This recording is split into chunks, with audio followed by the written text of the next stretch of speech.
දැන් වෙලාව පාන්දර 3:35යි. අපි දැන් ලෑස්ති වෙනවා ජැෆ්නේ යන්න කියලා. තේ එකක් එහෙම ලෑස්ති කරලා තිනවා. ඒක බීලා අපේ බෑගේජස් ටික කාර් එකට දාගෙන අපි දැන් යන්න ඕන පිටකොටුවේ ස්ටේෂන් එකට.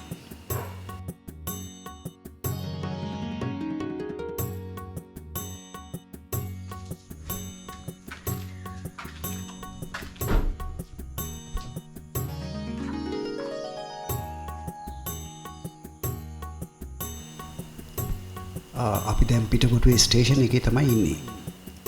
සෑහෙන සෙනගක් නම් ඉන්නවා. අපිට දැන් තියෙන්නේ බෑගේජ් අරන් ඇතුළට යන්න. මොකද අපි කලින් ටිකට්ස් බුක් කරලා තමයි ආවේ.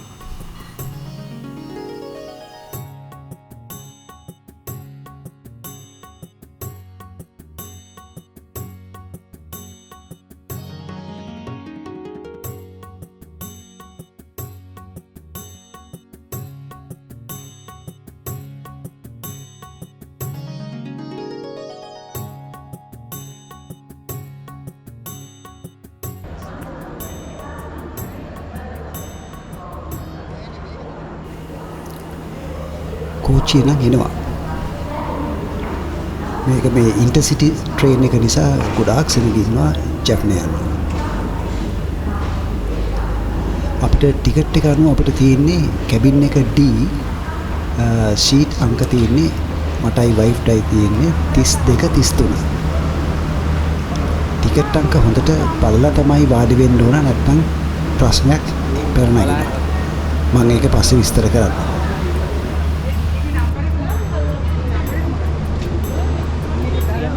නම් පිටත් වුණා ජැෆ්නේ යන්න. දැන් පිටකොටුවේ තාම අපි ඉන්නේ. අපි පිටකොටුවේදී සීට් නම්බර බලලා වාඩි වුණාට පස්සේ තව දෙන්නෙක් ඇවිල්ලා කිව්වා මේ ඕගොල්ලෝ වාඩි වෙලා ඉන්නේ අපේ සීට් වල, කරුණා කරලා නැගිටින්න කියලා. පස්සේ මම චෙක් කරලා බැලින්නම් අපේ සීට් නම්බර දෙකමයි ඒගොල්ලන්ගේ ටිකට් එකේ තියෙන්නේ. පස්සේ ඒ ළඟ මහත්මයෙක් නැගිටලා බලලා කිව්වා නෑ ඕගොල්ලෝ වාඩි වෙන්න, මේ ඕගොල්ලෝගේ නම්බර හරි වුණාට ඕගොල්ලෝ නැගලා තියෙන්නේ වැරදි පෙට්ටියක, ඕගොල්ලෝ යන්න ඊ පෙට්ටියට කියලා. ඒ නිසා හොඳ වෙලාවට අපිට නැවත හම්බුණා. මොකද සීට් වල වාඩි වෙනකොට හොඳට බලලා වාඩි වෙන්න, නැත්නම් අයිතිකාරයෝ ආපුවම නැගිටින්න වෙනවා. බලන්න මේ ටිකට් එක ලොකුවට තිබුණාට සීට් කැබින් එකේ නම්බරේ සීට් අංකයි ඉතාමත් කුඩායි. වයසක කෙනෙකුට කොහොමදවත් පේන්නේ නැහැ. ඉතින් ඒ නිසා ඒ දෙක තමයි ලොකුවට ඉලක්කම පේන්න තියෙන්න ඕන. ඒකෙන් තමයි මේ ප්‍රශ්න පැන නැගින්නේ.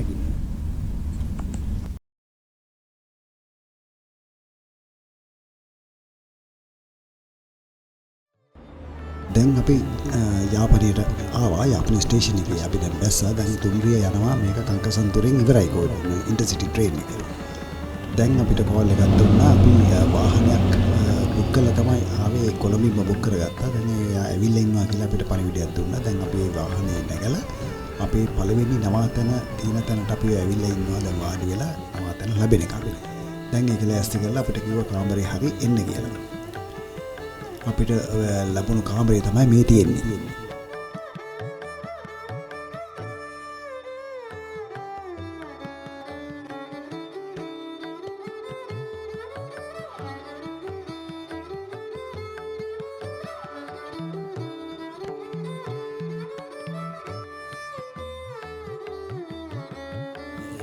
AC තියෙනවා, TV එකක් තියෙනවා.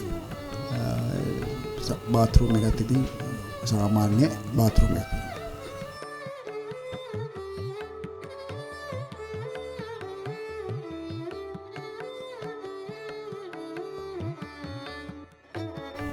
බාත්රූම් එකේ පොඩි ප්‍රශ්නයක් තිබුණා. වතුර ෂවර් එක ඇරියම ෂවර් එකේ හෑන්ඩ් ෂවර් එකේ විතරයි වතුර එන්නේ, උඩින් ආවෙම නැහැ. ඒක අපි ඒගොල්ලන්ට කිව්වම ඒක ඒගොල්ලන්ට හදන්න බැරුව ගියා. දැන් අපි ඊට පස්සේ ආවා තව දිවා ආහාරයට. අපි යාපනින් බහිනකොට 12යි කාලයි. දැන් අපි කාමරයට ගිහිල්ලා කාමරේ යතුරත් අරගෙන අපි ආවා අක්ෂතායි කියලා තියෙනවා. ඒ අපි ඩ්‍රයිවර් කිව්වා එතන කෑම හොඳයි කියලා. මේ දෙන්නේ ඒකේ මෙනු එක අපිට දුන්න. අපි ඒකේ මේ අපි රයිසන් කරගෙන අපිට ආසීතන තෝසේ කරන්න කියලා. ඒ නිසා තමයි අපි තෝසේ එකක් ඕඩර් කරේ. අපි ඕඩර් කරපු එක තමයි මේ මේක පෙන්වන්නේ මේ 69 ස්පෙෂල් පනීර් දෝසෙ කියලා තියෙන එක. අපි දෙකක් ඕඩර් කරේ නේ. අපි එකක් ඕඩර් කරා මේක මදි වුණොත් පස්සේ ගමු කියලා. නමුත් ඇත්තටම ඒ ගෙනාපු එකකින් භාගි ගත්තත් අපිට ඒකවත් කා ගන්න බැරුව ගියා. ඒ තරම් ලොකුයි ඒ දෝසෙක. ඒක දෝසෙ ඇතුලේ තියෙන ගොඩක් දේවල් දාලා. හරිම රසයි. හැබැයි මෙතන ඒකේ නම මතක තබා ගන්න මේ නාග විහාරේ ඉස්සරහා තියෙන්නේ. Okay.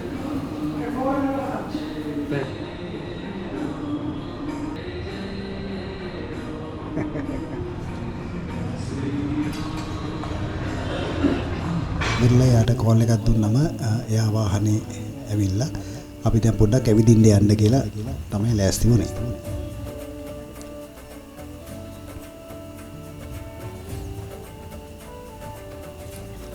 එයාගේ සර්විස් එක තමයි ස්වීටි කැබ්ස් කියලා. ඒකේ වාහනේ ටෙලිෆෝන් නම්බර් එකක් තියෙනවා. එයා අපි එක්කන් ගියා සංගිලි දෙවන සංගිලි රජුරුවන්ගේ පිළිරුව සහ මාලිගාව බලපෙන්නන්න. ඒ පිළිරුව ළඟම තමයි මේ මාලිගාව තියෙන්නේ. බොහොම නිකන් ගරා වැටිලා වගේ තියෙන එකක්. ඉතින් පොඩ්ඩක් බයෙන් ඇතුළට ගියේ. මොකද මොක්කු තියලා තියෙනවා වහලෙට.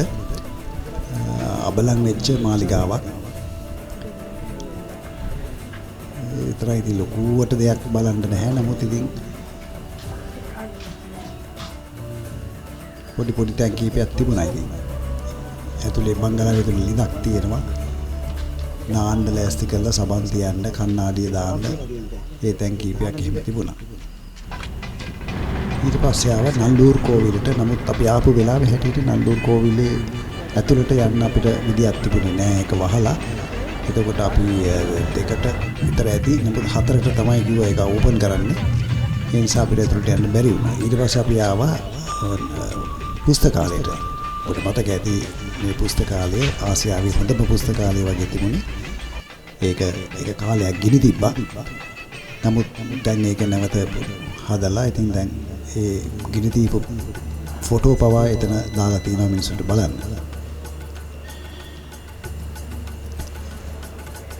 පුස්තකාලේ පොත් කියවන ඇතුළට යන්න දෙන්නේ නැහැ. ෆොටෝ ගන්න දෙන්නෙත් නැහැ කිව්වා.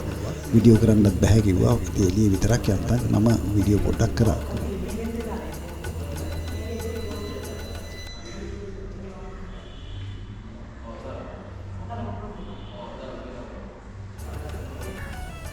ඊට පස්සේ අපි ආවා පුරාවිද්‍යා දෙපාර්තමේන්තුවේ තියෙන මියුසියම් එක බලන්න. ජාපනයේ මියුසියම් එක.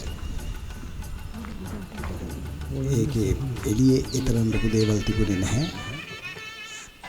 ඇතුලේ තිබුණා නටබුන් වගේ තියෙන ඇස්සල රජගොල්ලෝ පාවිච්චි කරපු දේවල්.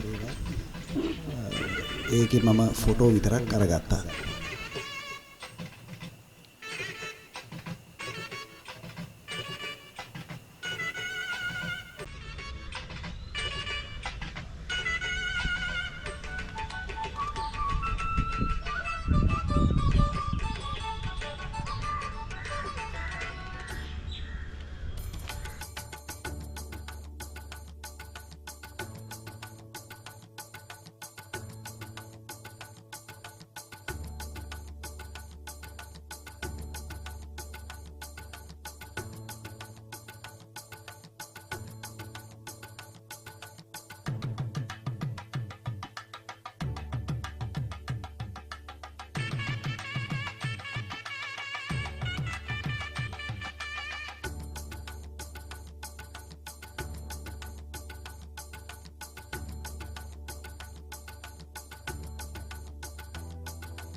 ගොඩක් එහි රස්නේ කොළඹට වඩා.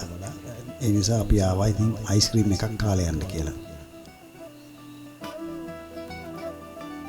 බොහෝ දෙනෙක් සඳහන් කරලා තිබුණා මේ රියෝ අයිස්ක්‍රීම් එකකින් අයිස්ක්‍රීම් කන බව. ඉතින් අපිත් ඉතින් මමයි වයිෆුයි අයිස්ක්‍රීම් එකක් අරන් කෑවා.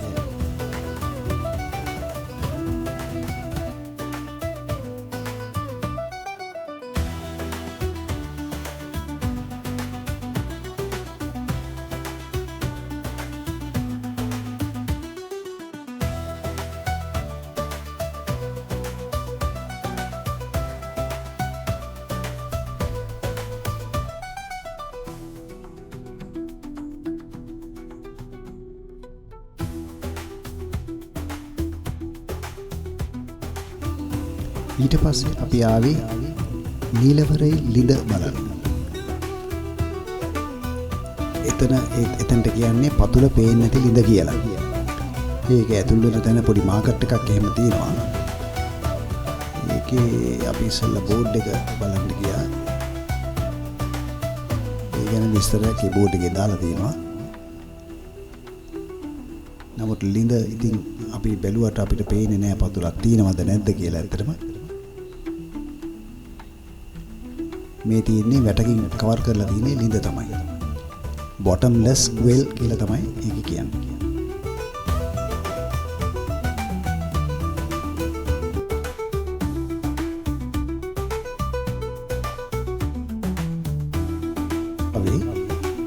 බොහෝ දෙනෙක් යනවා මේ තෝලගැටි කියන තැනට. ඒක ආශ්‍රමයක්.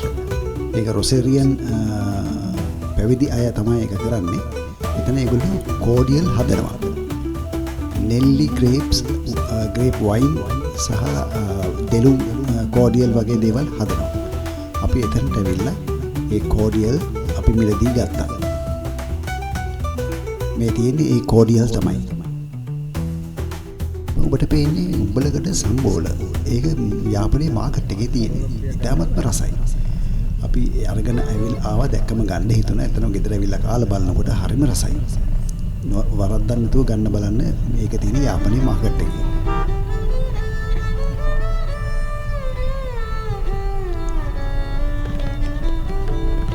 මේ තියෙන්නේ තොණ්ඩමනාරු පාලම.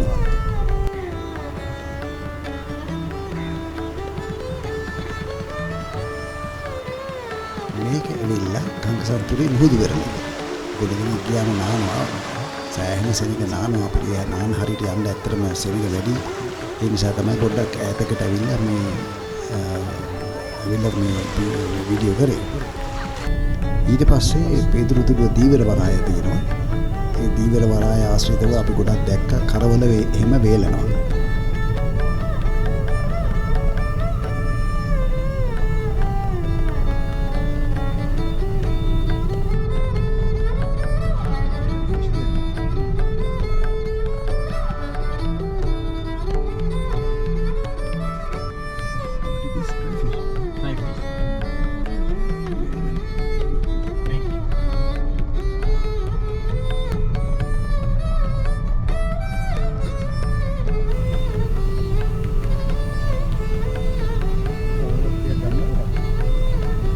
ශ්‍රී ලංකාවේ උතුරු කෙළවර කියලා මෙතන ගහලා තියෙනවා. තිබුණාට හරිම තැන මෙතන නෙමෙයි.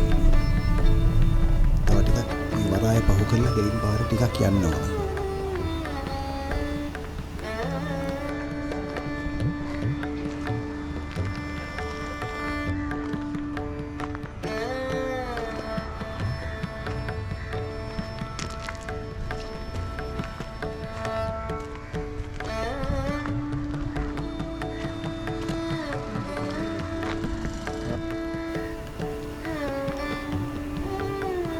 මෙතන තමයි කෙරවලම තැන. මෙතන බෝඩ් එකක් ගහලා තියෙනවා. සක්කොට්ටායි කේප් කියලා ගහලා තියෙන්නේ northern most notch.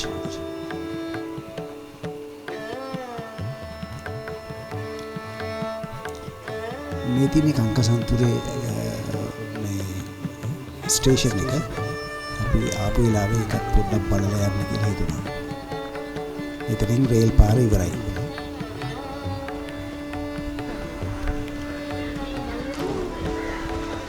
මේ තියෙන කීරිමලේ කරදිය පොකුණ. මුහුදෙම වතුර අරගෙන මේක පොකුණක් හැටියට තේරෙනවා මේගොල්ලන්ට නාන්න. මෙතන පිරිමි නාන තැන ස්ට්‍රීට් එකට වෙනම පැත්තක් තියෙනවා. මුහුදු වතුර ගන්න මෙන්න මේ කානුවේ.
මේ ඉන්නේ මිස්ටර් ප්‍රසන්න මෙයා එක්ක තමයි අපි අද මේ සම්පූර්ණ ජැෆ්නා වටේම මේ ට්‍රිප් එක ගියේ ටූරිස්ට් ප්ලේසස් බලන්න. ඉතින් හරිම හොඳයි මේ මොකද අනිත් තැන් වලට වඩා බොහොම චීප් ප්‍රයිස් එකකට තමයි අපි ඔය එකගෙන ගියේ. ඉතින් හැම තැනම ගිහිල්ලා යාගේ ෆුල් සපෝට් එක අපිට දුන්නා. ඉතින් ඕගොල්ලොත් ජැෆ්නා එනවා නම් මෙයාව කන්ටැක්ට් කරන්න. What's your phone number? No 77 40 421. Tell again please. No 77 40 421.